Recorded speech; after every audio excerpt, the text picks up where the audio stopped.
Dito po ba si ano, si Bon Sino Earl? ba? Bon Earl? Oo. Oo, dito po. Ah, dito yata sa kabila, baka sa kabila. Boss, wait lang, ito nga eh. Ayun na yun. Sinabi ko dito nga eh. Boss, magkagalit, boss. Eh boss, pambihira kayo, sabi ko dito, pumunta pa kayo sa kabila.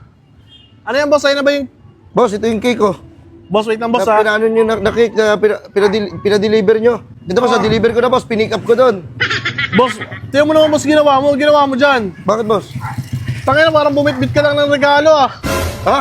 Tingnan mo ginawa mo attache case no, nagmanggap kang attorney. Bakit ba boss? Ano bang problema? Boss, cake yan, may sulat yan sa loob.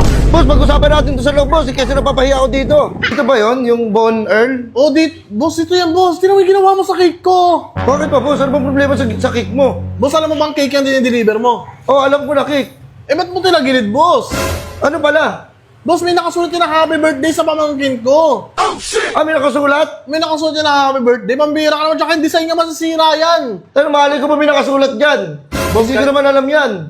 Pambira ka naman, oh. Boss, kahit wala nakasulat yan, dati hindi ganyan magbitbit ng cake. Ganyan ang nakasanayan na bitbit ng cake, ganyan. Eh, boss, paano ko nga igaganto, boss? Hindi ako komportable eh. Baka mahulog. Eh, kunyari, mahulog to. Eh, sino magbabayad? Ako. Ang rider. Ang rider ang kawawa. Oh, boss, eh dapat sana boss may nilagay nga na, oh, iyak ka kayo sa akin. Magpapasko, ganyan ka. Mayabang.